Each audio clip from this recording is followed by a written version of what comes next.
Hi, everybody. This is the creative integration of diverse organizations to manage stormwater session. We are still waiting for one of our panelists. So while we're waiting for the panelists, I'm just going to do a couple of housekeeping things. First, I want to make sure everybody has your phone on silent, please. All of the presentations at StormCon this year are going to be recorded, video and audio recorded, and the recording will end at the Q&A.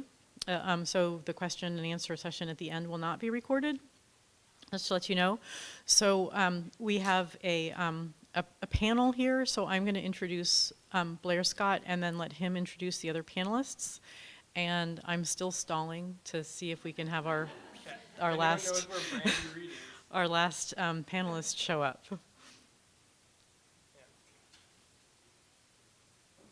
Your call.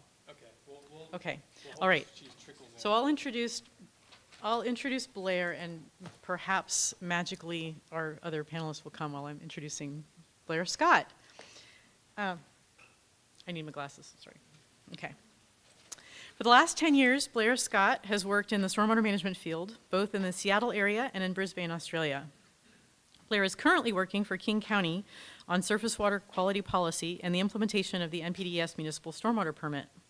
He is passionate about taking a collaborative, multidisciplinary approach to surface water quality. So Blair will introduce the topic for the panel discussion, and then he will introduce each of the panelists in turn. Their presentations will be about 5 minutes each, and we're asking that you hold your questions until the end.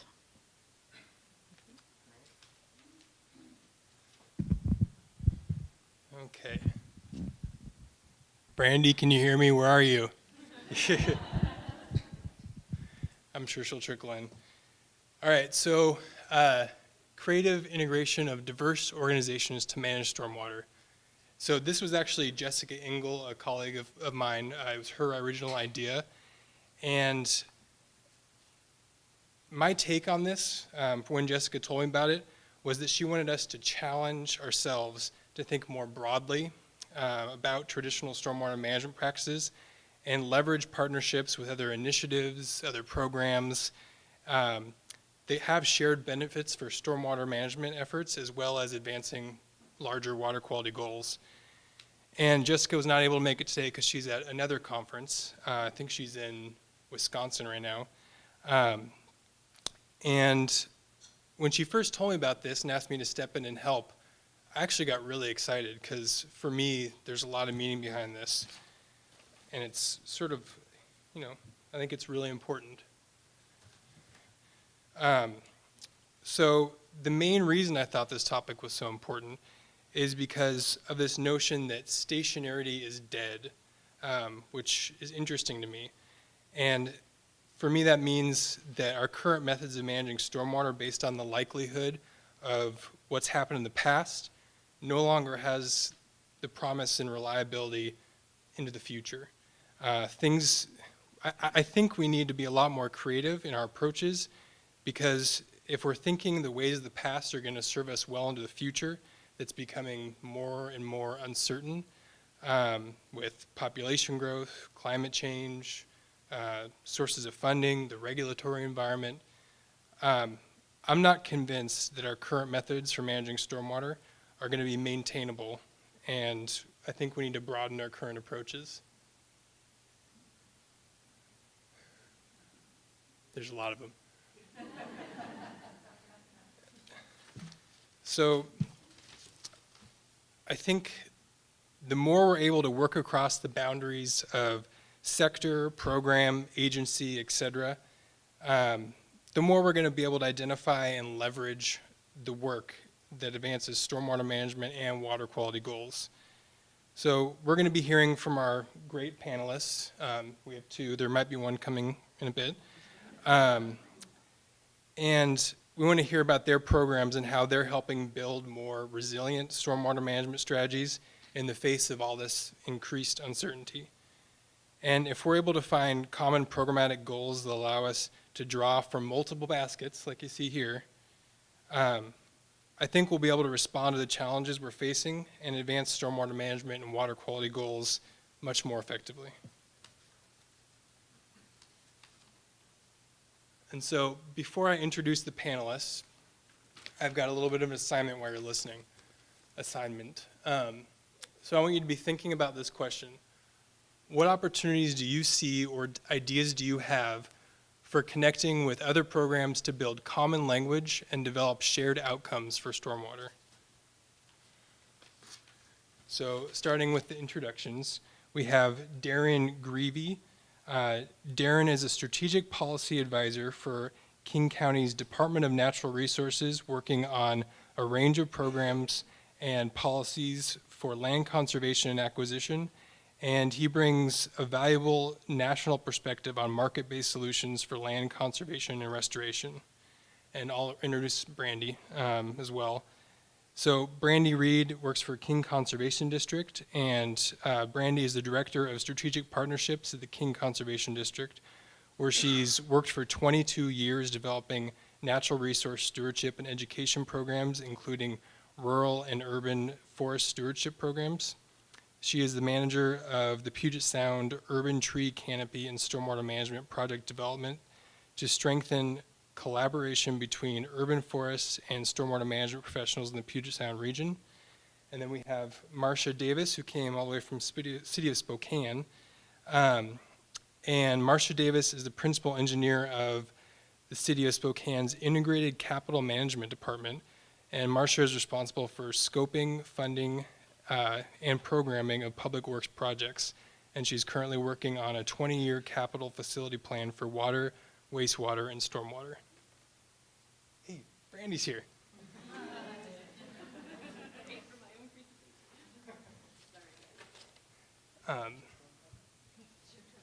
Well, you were going to go up next and go first, but I won't do that to you. Let's see.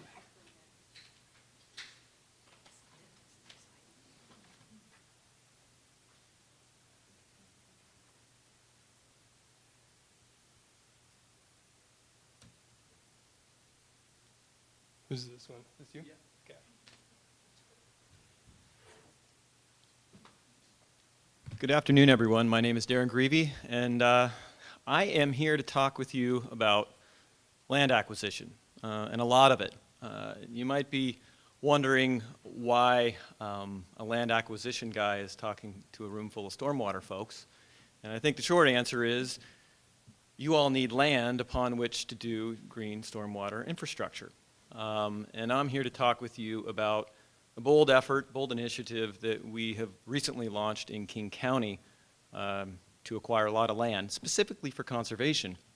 But I'm here at this conference. I was asked to speak at this conference because of the effort we're trying to pioneer at King County, whereby how can we capture these co-benefits on the land that we're trying to purchase, both rural and urban, and how do we pair green stormwater infrastructure investments on newly acquired park and green space land. So that's kind of what I'm talking with you about today.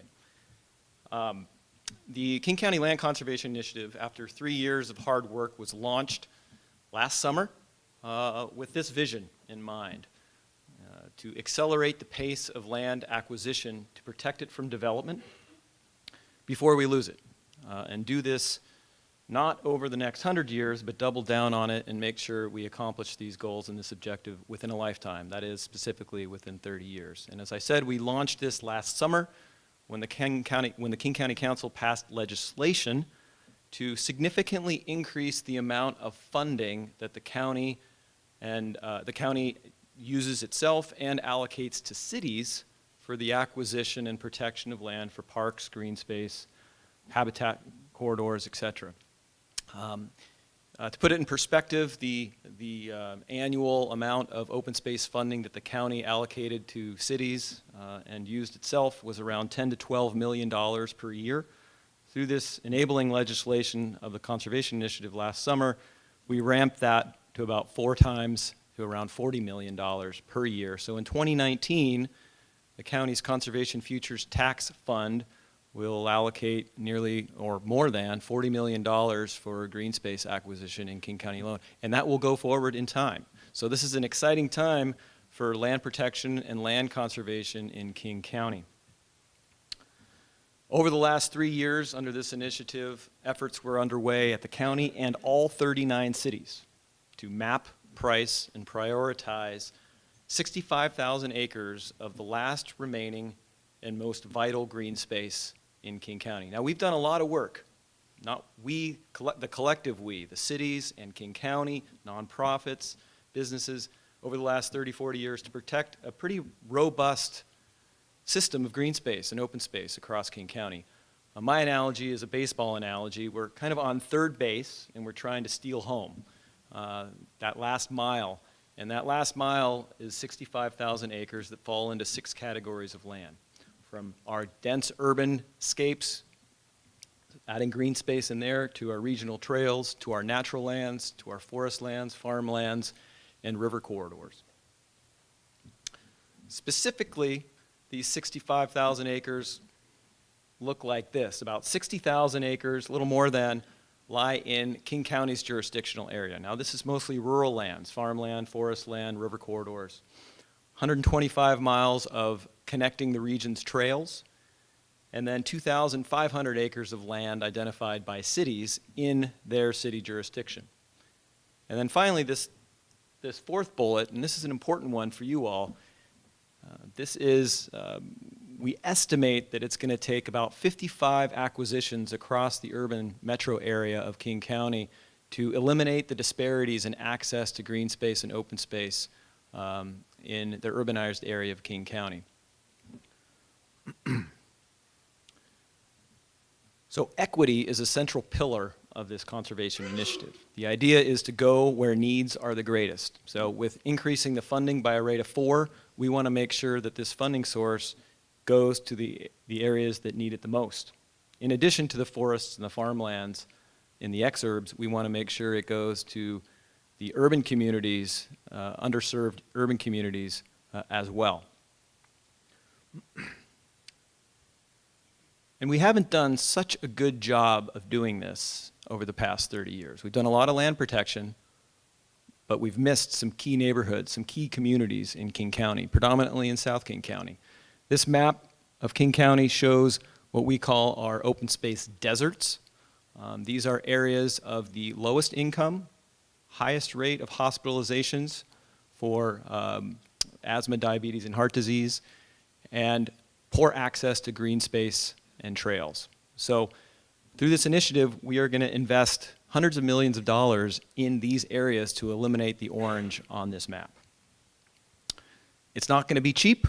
We estimate that the cost to be about $4.5 billion. The good news that over the next 30 years, the current funding sources provide about $2.5 billion of that funding, so we have a $2.25 billion funding gap. But by accelerating this pace, we are going to save about $15 billion because the cost would be $20 billion otherwise to buy all that land. I'm short on time, so I'm going to skip to the chase here. So we're asking the question within King County government, how do we pair these open space investments with our stormwater folks? And I'm challenging this audience to have a conversation with your open space folks, have a conversation with your parks folks. And I'm challenging the open space folks and the parks directors and staff to talk to the stormwater people so that when we make these investments, we can co-locate GSI infrastructure on the many hundreds of acres we're going to be buying in King County, and particularly these urban watersheds that are highly impaired, high pollution loading areas. We don't want to miss this opportunity. Resources are too scarce not to be having this dialogue. So that's kind of what I'm here today to talk with you about, and I think my time's up. So.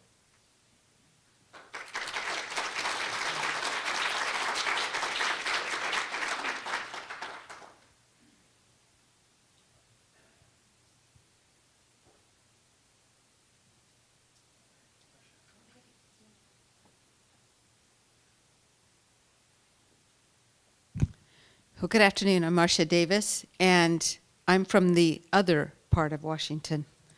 Just a little bit of background, just to everybody remember where Spokane is. We're over there by Idaho. We're the second largest city in the state. And you can see our medium income. We are poor, we are dry, we are a long ways from anything. But that makes us a regional center, and it's a hub. And so it attracts a lot. And the other thing about the city of Spokane, because we are this population island in a sea of a lot of not people, our city is a regional water purveyor, a regional wastewater treatment, and we also have combined sewer, but stormwater is just within our city limits. So when we got a new mayor in 2012, and the new mayor and new staff and new leadership started looking at the city and realized maybe there's a better way we can do things. We were siloed in all those regional systems that we didn't talk to each other.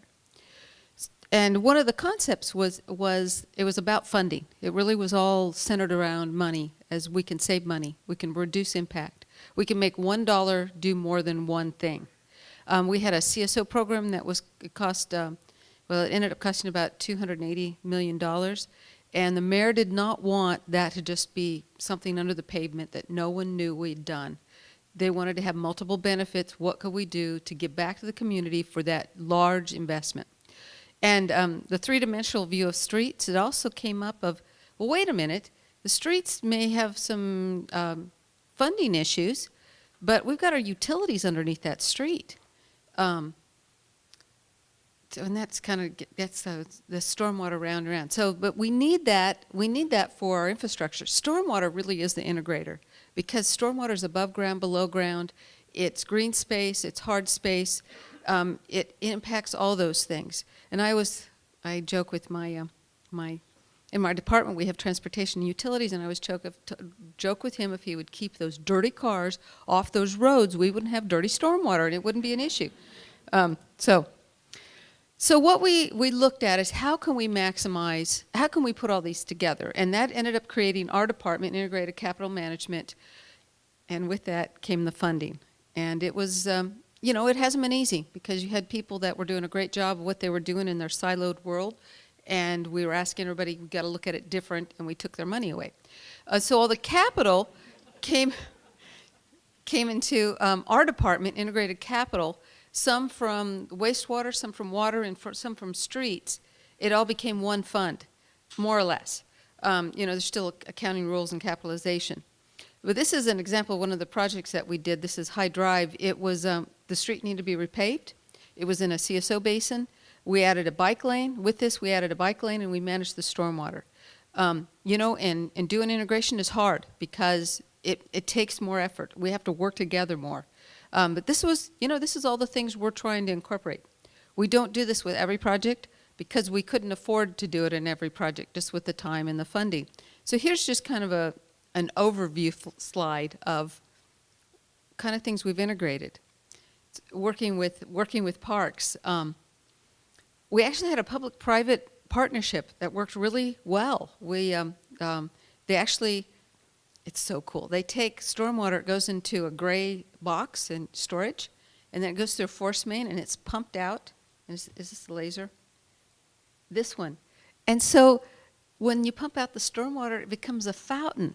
And then the fountain, it's cool all year, and then it goes down and overflows, level spreaders down, and goes to this green field. That's also a park. Sharp Avenue is another example where it was an area we were looking for highest pedestrian use in the city of Spokane. Wanted to have better pedestrian crossings. So we decided to use that for our pilot project for permeable pavement. We narrowed it, I don't know what I'm supposed to say, that one lane in each direction. It's lane reduction. And we could put bump outs, so it was shorter crossing distance for those pedestrians, so we could accommodate more than one thing. This one is one of my, this one in the bottom here, this was actually like open space next to the freeway.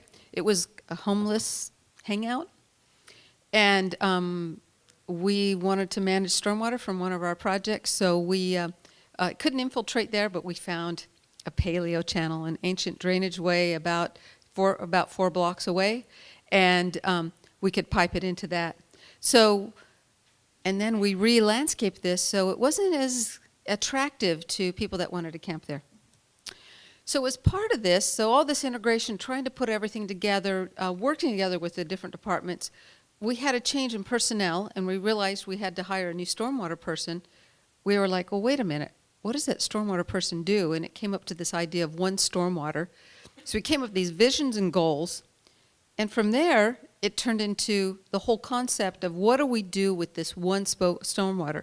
Because for the city of Spokane, and for many of you, stormwater touches everything. It touches our library, it touches police, it touches fire, and we have to have a way to work together.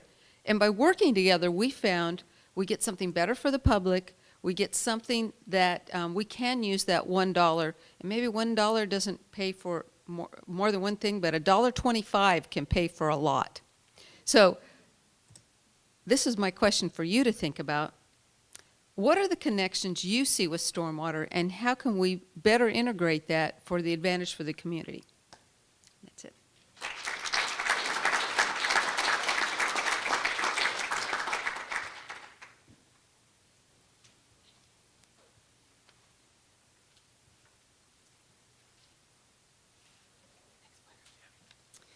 Good afternoon. I am Brandy Reed from the King Conservation District. Apologize again for being late. I think I was meant to go first, and these were supposed to go in a certain order in order to have a really impactful pitch to you, and I apologize for compromising that. I'm going to do my best to make it work still because I'm coming at the end. I'm here to talk to you today about a project that the Conservation District did in collaboration with 22 partners called Promoting Puget Sound Urban Tree Canopy and Stormwater Management Project. So specifically, this project set out to explore further the relationship between trees, tree canopy, and stormwater runoff management. And we know a lot about that. And I know we all try to do stuff that is, promoting both of our I should declare I am not a stormwater management professional. I'm more in the ecology, forestry side of the equation, okay? So I was speaking from my camp. We try to work with stormwater managers try to work with us to bring our two disciplines together and have mutual benefit regarding our shared priorities. So there's a lot we know. But about 4 years ago, 4 years ago, the Puget Sound Conservation Districts in Puget Sound, the 12 Puget Sound CDs, got together and said, how can we do more with regards to tree and tree canopy management? How can we get more traction? Let's wed our efforts with stormwater management. Let's explore this question. And thus began this circuitous route that took us to this project that I'm here to talk to you about today that ended up including many, many agencies and organizations. Our goal was to bring together those two communities, stormwater management professionals and urban forestry professionals, and explore this question deeper, the relationship between stormwater and trees, and basically do that through the mechanism of looking at a couple of models specifically and comparing and contrasting those results and talking about what the implications of those results are, develop a set of resources, and then come out into the community and share what we found. And I'm here today. This is the second of third presentations I'll be doing to try to push this out into the community and share with everyone about where we've gone, what we've learned. And we had a lot of partners, and we had a project team. We had a set of pilot communities. A couple of you are in the room here today. We had a technical team and a stakeholder engagement team, all in all 22. And I would just want you to know that every team got bigger. So as you move from the project coordination team all the way to the stakeholder engagement team, it pretty much includes everyone. That's a big table. And so far, we've accomplished 3 of our 4 deliverables. We're on the last phase of the handbook development project, and I'm going to talk to you a little bit about the technical analysis side of the equation, because I think it's going to be of interest to you. So what we did was we compared iTree Hydro, which is a module within an open source software program called iTree. It's used primarily by the urban forestry community, and then of course your favorite tool, WWHM. And what we did was we evaluated those tools in 4 pilot communities, looking at 4 scales, running the analysis across 4 scales, and we had 3 management scenarios with 2 different iterations of the management series. There was like over 72 separate model runs that we were managing for this project. And we came out, and the differences in these scenarios were basically looking at what happens when you take the canopy away from the existing ratio of pervious and impervious, what happens when you actually change that ratio of pervious and impervious, and what happens when you actually add canopy to the equation. And so we have some key findings to share with you. Hope you find them compelling. This is a summary of what they are, but I'm going to go into them one by one. So the first one is, if you take away canopy, it doesn't matter what's going on the landscape. You remove the trees, you're increasing stormwater runoff. It doesn't matter if it's pervious or impervious. It doesn't matter if it's shrubs or grass. Also, if you add trees to impervious, overhanging impervious, you get a big bang for the buck in terms of stormwater runoff reduction. If you keep trees when you're developing, you get better bang for the buck than you do by taking them out and replacing them, and that just makes sense, right? Mature trees work harder for you than new trees. If you have a high canopy ratio to begin with and you reduce it, it buffers the stormwater runoff equation better than if you have low canopy cover to begin with and you start reducing it. It's pretty intuitive. And then here's what's kind of interesting is that both models showed that the runoff, both models show these same findings. They just show them differently. And iTree Hydro understates it more than WWHM. What that means, we don't know. I don't think it means that one is a better tool than the other. What we think that it means is that there's different ways to use these tools. And so what we're going to suggest is that for the urban forestry community and the stormwater community, you use your tools and you have the outputs of this project to set up a common language to share and interact and work together, and use iTree Hydro more at the landscape scale. And yes, go ahead and continue to use WWHM the way that you are at the site scale, and understand that what you're getting from those two models is a way to talk about the whole picture in a more complete way. Going forward, we have a bunch of research recommendations. I'm just going to blast on through this because I think I'm over my time, and I'll be happy to talk with anyone about that, about what we think might need to happen around iTree Hydro research and WWHM research. But the big recommendation is use them for the right scale of question.